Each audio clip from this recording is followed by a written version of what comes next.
उज्जयणं नमोदोयि सवसाणं। पंच परमेष्ठी भगवान की, आचार्य भगवान गुरुवर विशुद्ध सागर जी मुनि महाराज की, पूज्य मुनिवर श्री आदित्य सागर जी मुनि महाराज की, 9 करोड़ महामुनिराजों की, सिद्धांत की डगर पर हमको दिखाना चल के, यह धर्म है हमारा, तारेंगे इस बढ़ के। एकांत बाद तज कर भवकूप से बचेंगे, देशादिवाद माता अमृत जुरस पिएंगे। हैं देव शास्त्र गुरुवर जितने भी पूज्य हमरे, उनकी विनय करेंगे, काटेंगे पाप सगरे। दुर्व्यसन से बचेंगे, सदाचरण करेंगे, माता पिता की सेवा गुरु वचन उर धरेंगे। यूरोप चीन आदि जितने भी देशवासी, रखी साम्य भाव सब पर देवेंगे धर्म राशि। दुखियों का दुख हरने हरदम खड़े रहेंगे, और सामने जो शत्रु उनसे भी ना डरेंगे। कर्तव्य पूर्ण करने मुक्ति सुपथ कहेंगे, मुनि भेष धार वन में बसु कर्म से लड़ेंगे। ले भेद ज्ञान आयुध सन्मति सदा लखेंगे, पर भाव को हटा के मुक्ति रमा वरेंगे, मुक्ति रमा वरेंगे, मुक्ति रमा वरेंगे। दासांग जिनवाणी माता की।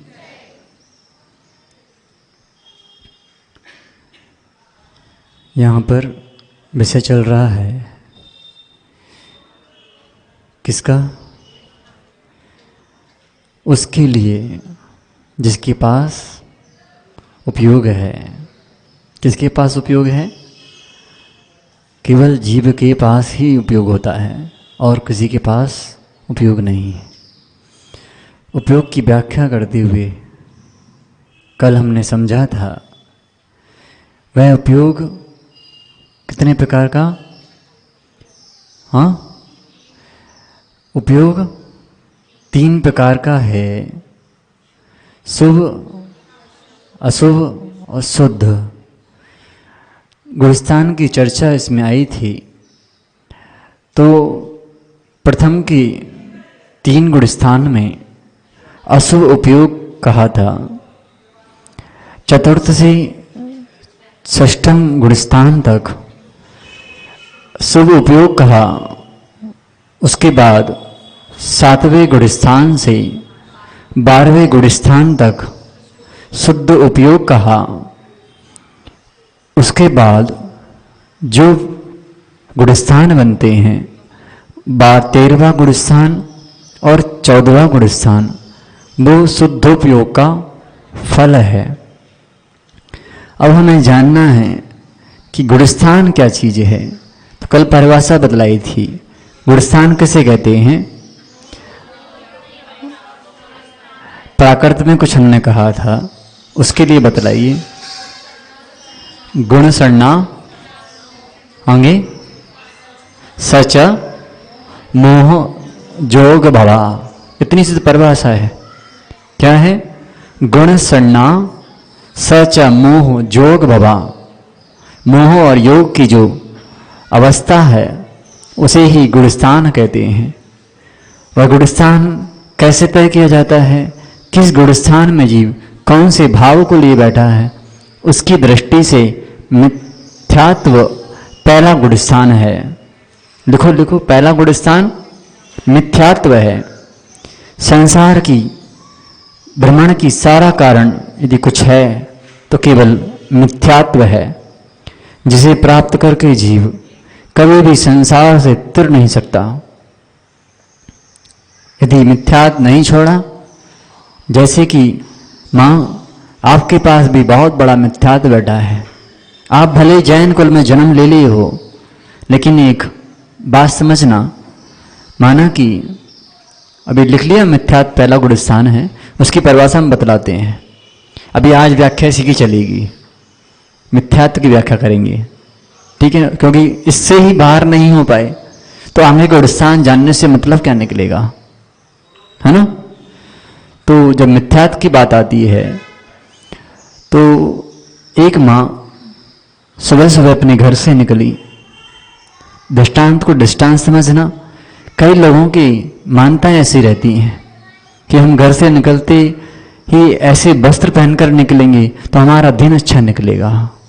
होता ना, ऐसे लोग होते हैं कि हम ये वाली कार निकलेंगे तो हमें कुछ नहीं होगा, या इस मार्ग से जाएंगे तो हमें कुछ नहीं होगा, इस मार्ग से जाएंगे तो हमें कुछ हो सकता है। ऐसी एक माँ निकल गई रास्ते में और घर से उतरते ही साथ क्या हुआ, पहले की तरह वो 3 बिंदी लगा दी थी माथे पर। सुनना जरा, एक दिन भूल में क्या हुआ, वो 1 बिंदी लगा कर गई और क्या किया, जैसे ही घर की सीढ़ी से बाहर उतरी उसका पैर फिसल गया और गिर गई। क्या सोचती है, अरे 3 बिंदी नहीं लगाई इसलिए आज गिर गई। सुनो, मानता है, विपरीत मानता है, समझना क्या हुआ, 3 बिंदी नहीं लगाई इसलिए आज गिर गई। अगले दिन क्या किया, अब घर पहुंची, वापस ऊपर पहुंच गई, अब आगे बढ़ने की तो हिम्मत बची नहीं थी। क्या हुआ, वापस घर पहुंची, सुबह ठीक हो गई, 3 बिंदी फिर लगाई। हम घर से निकलते ही ऐसे वस्त्र पहनकर निकलेंगे तो हमारा दिन अच्छा निकलेगा।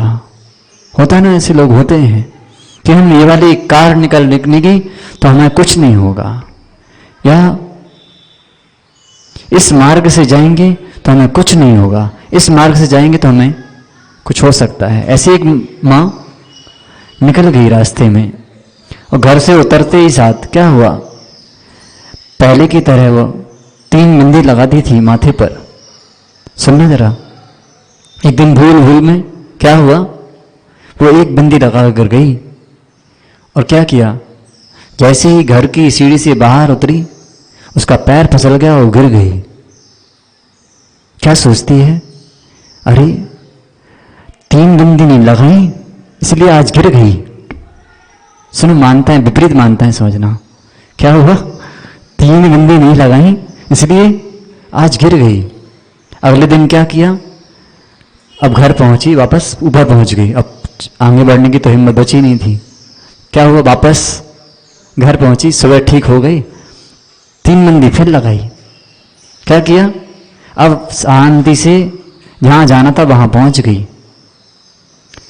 और उसने प्रयास किया, एक दिन देखते तो हैं 1 बिंदी लगा कुछ होता कि नहीं।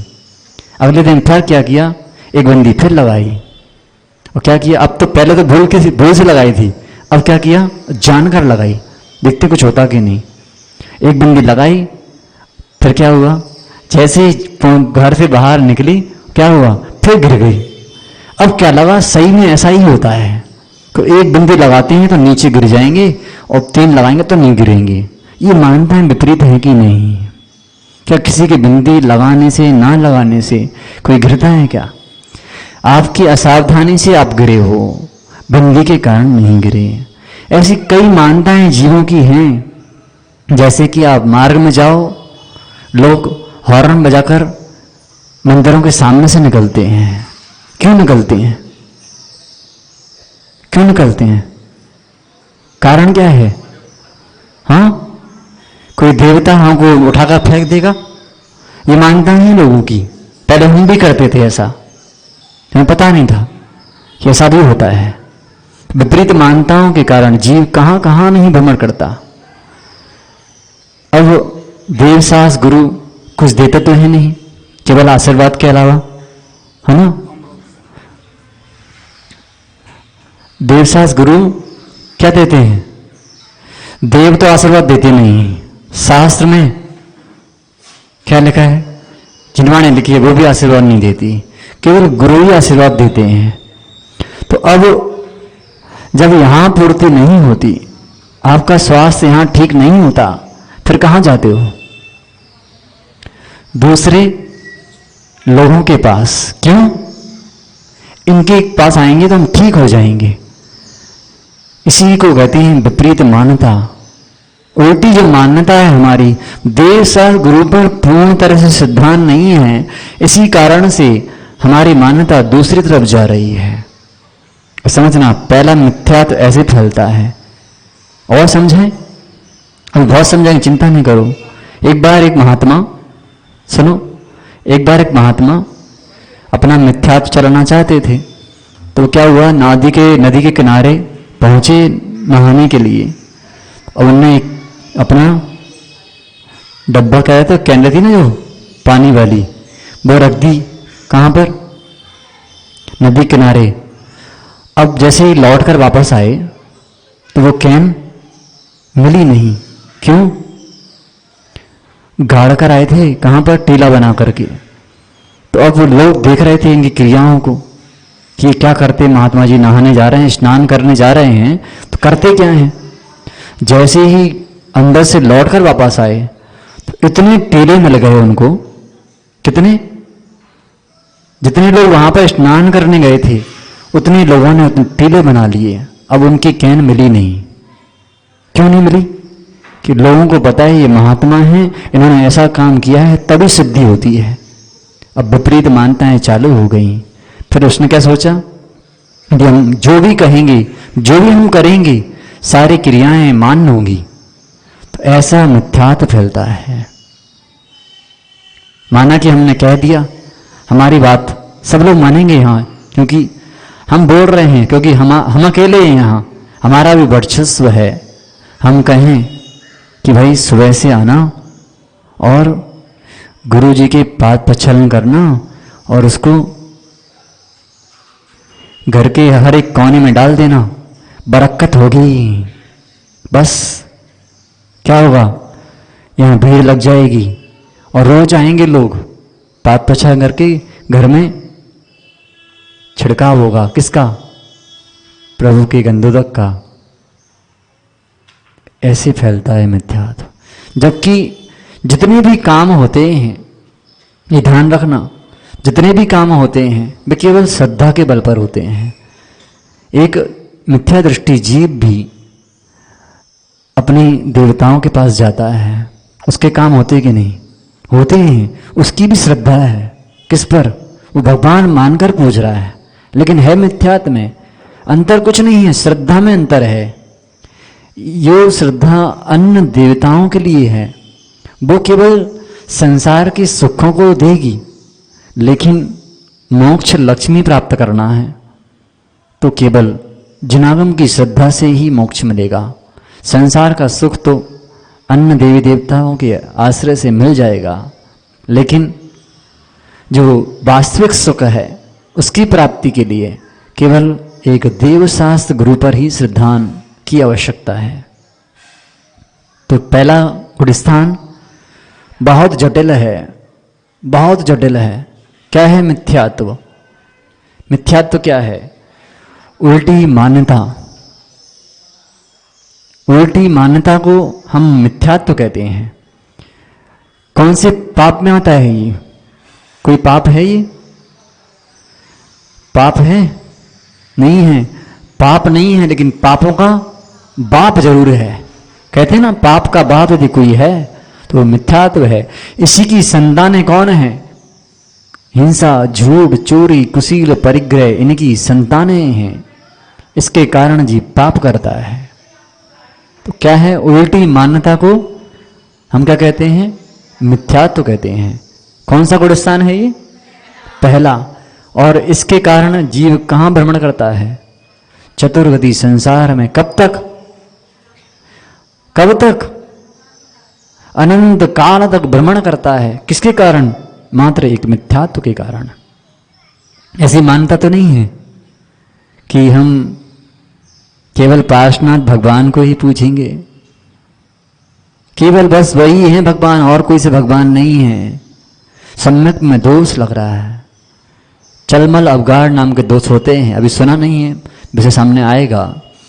माना कि माँ कहते ना, संकट हारे तारण हारे पार्थ प्रभु हमारे, ये दोष लग रहा है। क्या बताओ 24 तीर्थंकर भगवान में किसी में गुण कम है क्या? गम है क्या? 40 मूल गुण अरहंत परमेष्टि के होते हैं और 24वां भगवान अभी सिद्ध बन चुके हैं। तो कौन से भगवान में कौन सा गुण कम है? क्या करते हो आप लोग? जब भी पंचकन्याक आता है तो लोग सबसे पहले कौन सी प्रतिमा को ग्रहण करते हैं? बोले हमारे पार्श्वनाथ पहले नंबर पर, पहले फिर आदिनाथ, बोले शांतिनाथ। अरे अजितनाथ भगवान भी तो हैं।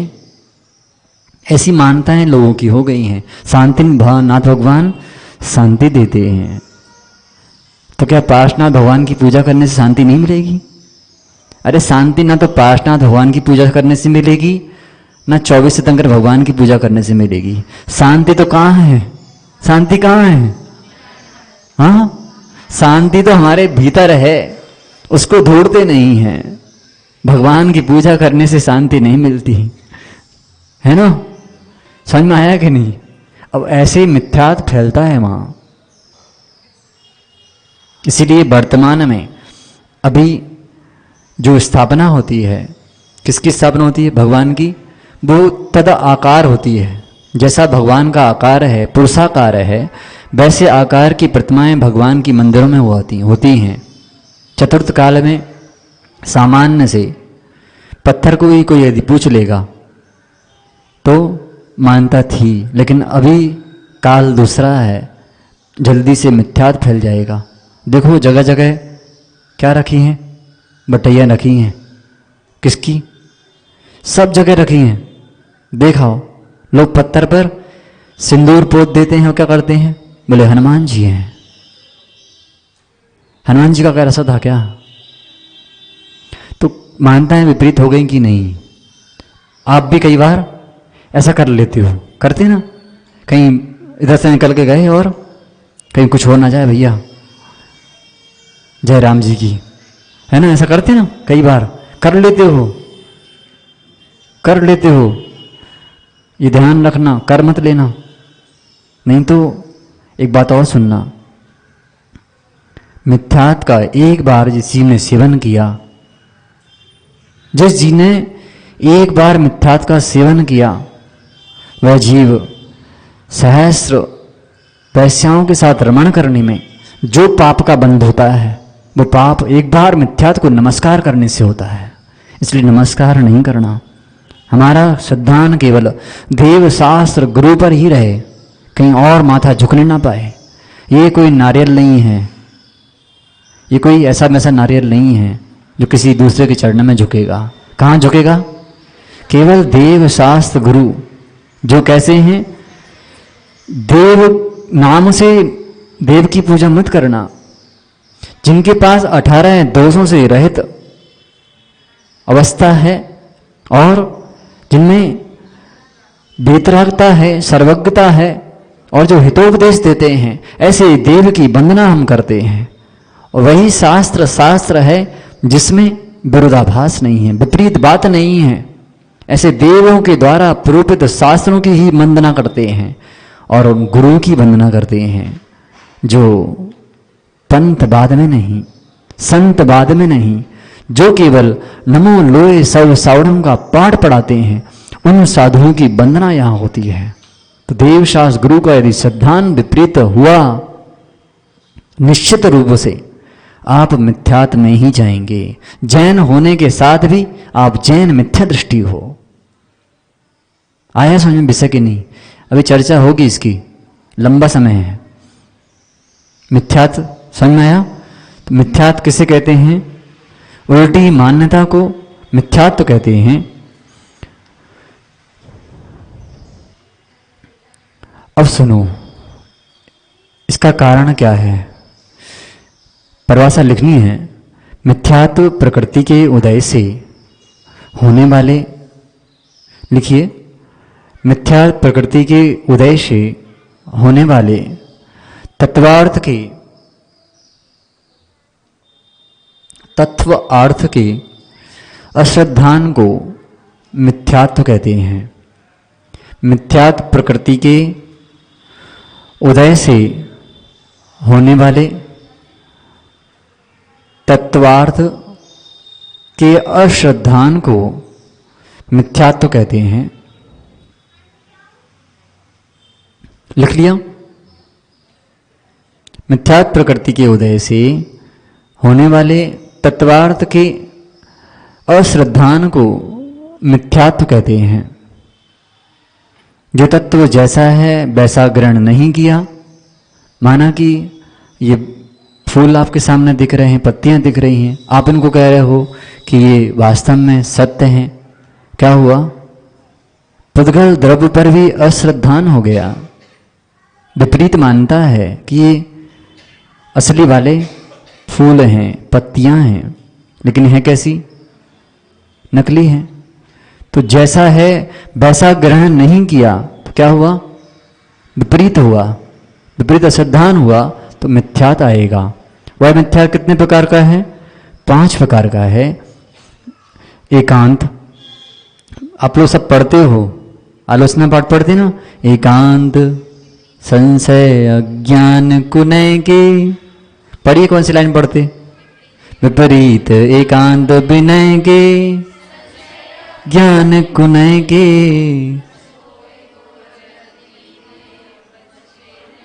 याद सबको है, फिर भी दृष्टि में नहीं आ रहा। तो एकांत, विपरीत, विनय, संशयित यानी संशय और अज्ञान। एकांत, विपरीत, संशयित यानी संशय और अज्ञान। छोटी सी कथा, आज समय बहुत हो गया है, फिर भी एक कथा कहकर फिर समाप्त करता हूँ। चलिए, अभी कल इसका व्याख्या होगी। 14 क्वेश्चन आपको लिखना है, क्रम से लिखाएंगे, सब याद हो जाएंगे। द्रव्य संग्रह की गाथा किसी ने याद की? कल हमने कहा था गाथा नंबर 4, बोलिए, किसी को याद है? 4 नंबर गाथा। हाँ, पता नहीं था, कल याद करके आइएगा। 3 से 7 तक गाथाएं लगभग याद हो चुकी हैं, तो 4 नंबर गाथा सुनाइए। कौन सी? ये तो आपको दिखना था ना, जिसमें चक्षु अचक्षु दर्शन दिया हुआ है। नहीं, 4 नंबर गाथा बोलो, बोलो बोलो, जल्दी बोलो। हाँ, ये क्या है? 4 नहीं है। उपयोग के 2 लक्षण हैं। कौन कौन से? उग ओगो दुबियप्पो ना दंसन नाड़म च दंसणम च दुधा चक्षु अचक्षु ओहि दंसण मद केवलम अणेयम। गाथा याद करनी है आपको, हम पूरा 10 नंबर याद करा के रहेंगे, चिंता नहीं करो, ठीक है? 5 गाथाएं तो लगभग याद हो गई हैं, ठीक है? एक थोड़ा सा दृष्टांत दे करके, एक के बार क्या हुआ सुनो। राज्य कहाँ तक है, टॉपिक का लक्षण सुनिए। ऊपर का टॉपिक क्या है? राज्य कहाँ तक है। आर्यन भाई, तुम्हारा राज्य कहाँ तक है? सुनो, एक बार एक अपराध एक राजा का एक ब्राह्मण से हो गया। एक ब्राह्मण से एक अपराध होया, तो राजा ने कहा कि तुम्हें अब यहाँ से आज्ञा दी जाती है कि तुम राज्य से बाहर जाओ, तुम्हें निष्कासित किया जाता है, राज्य से बाहर जाओ। तो ब्राह्मणी चतुर तो था ही, उसने बात पूछी कि राजन, आपका राज्य कहाँ तक है, इतना बतला दो, फिर मैं वहाँ चला जाऊँगा।